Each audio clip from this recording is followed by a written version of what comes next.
ایک معاملہ چھٹی کا بھی ہے کہ منصور صاحب نے جسٹس منصور صاحب نے چھٹی کے لیے کہا، منصور علی صاحب نے، اور وہ چھٹی ان کو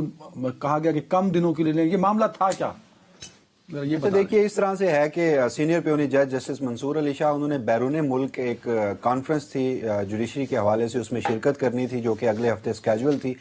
تو اس میں انہوں نے ایک ہفتے کے لیے بیرون ملک جانا تھا، تو اس وجہ سے چیف جسٹس یحییٰ آفریدی سے چھٹی کی درخواست کی گئی، جو کہ ذرائع یہ بتاتے ہیں کہ انہوں نے ایک ہفتے کی چھٹی دینے سے انکار کیا اور واپس کہا کہ آپ 2 روز کے لیے چلے جائیں، جس پر جسٹس منصور علی شاہ جو ہیں انہوں نے ذرائع کے مطابق وہ جو 2 روز کی چھٹی کی آفر تھی وہ بھی ٹھکرائی ہے۔ تو وہ جو سپریم کورٹ آف پاکستان میں ججز کی آپسی تقسیم تھی وہ اب اس حد تک آگے بڑھ چکی ہے کہ اس طرح کی جو اطلاعات ہیں وہ بھی آئے روز دیکھنے کو ملتی ہیں۔ بہرحال اچھا، اب آ جائیں، آپ یہ بتائیے کہ آج سنا ہے، دیکھو جب ہم نے، اب ذرا تھوڑا سا ریکال کر لیں،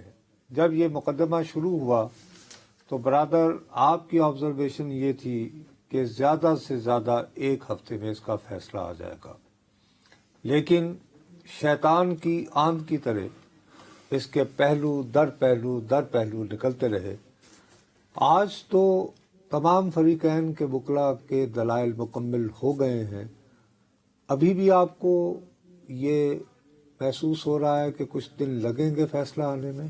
یا کہ نہیں اب جلد آنے کی گنجائش ہے؟ ایکسپیکٹڈ تو سر یہی ہے کہ اگلے ہفتے میں یہ جو فیصلہ ہے وہ محفوظ ہوگا۔ اس ہفتے جو رواں ہفتے کیس چل رہا ہے، کل کے روز تک سماعت ملتوی ہوئی ہے، اس میں بھی کیس مکمل ہوتا نظر اس لیے نہیں آ رہا کہ آج کے روز سابق وزیر اعظم عمران خان کے وکیل عزیر کرامت بھنڈاری کے دلائل تو مکمل ہوئے ہیں، مگر اس معاملے میں ایک فریق تھے کراچی سے سول سوسائٹی، اور اس کے وکیل ہیں فیصل صدیقی صاحب۔ انہوں نے کل کے روز اپنے دلائل کا آغاز کرنا ہے، وہ دلائل ختم کریں گے تو وزارت دفاع کے وکیل خواجہ جو حارث صاحب ہیں وہ جواب الجواب یعنی کہ ریبرٹل دینے کے لیے بھی موجود ہیں کمرہ عدالت میں، تو وہ کہیں ہوگا تو پھر یہ اگلے عدالتی ہفتے میں یہ مقدمہ فائنلی کنکلوڈ ہوتا دکھائی دے رہا ہے۔ اب تک 30 سے زائد سماعتیں اس کی ہو چکی، 30 سے زیادہ سماعتیں ہو گئیں، تو آج کی سماعت میں ریمارکس جو ہیں وہ بڑے اہم ہیں، اور ایک موقع پر تو غالباً باجوہ صاحب کی ایکسٹینشن کا بھی تذکرہ آ گیا، اس کا سویلین کے ملٹری کورٹ سے کیسے تعلق بنا، وہ کچھ تھوڑا سا واضح کر دیں گے؟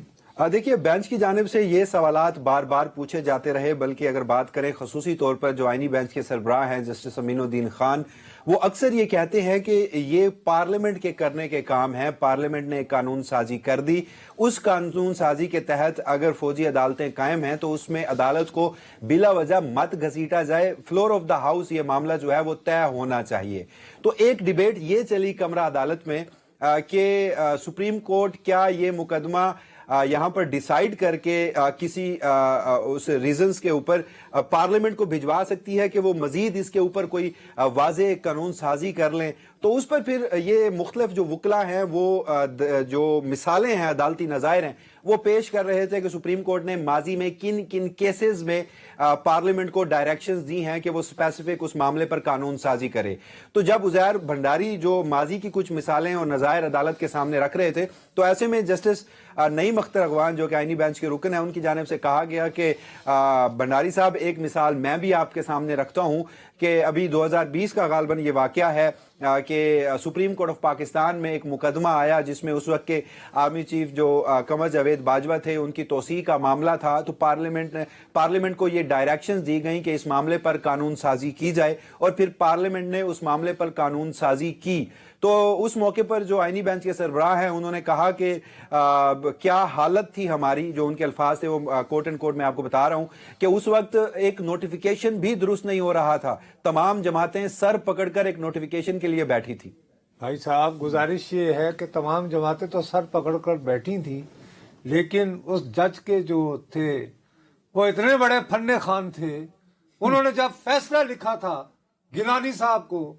یوں معطل کر کے وزارت عظمیٰ سے فراغت کرنے کے لیے کہ وہ چٹھی نہیں لکھ رہے ہیں اپنے ہی ملک کو بدنام کرنے کے لیے کہ ہم نے کس قسم کا صدر منتخب کر رکھا ہے جس کے پتہ نہیں اربوں ڈالر کروڑوں ڈالر جو ہیں وہ جمع ہیں،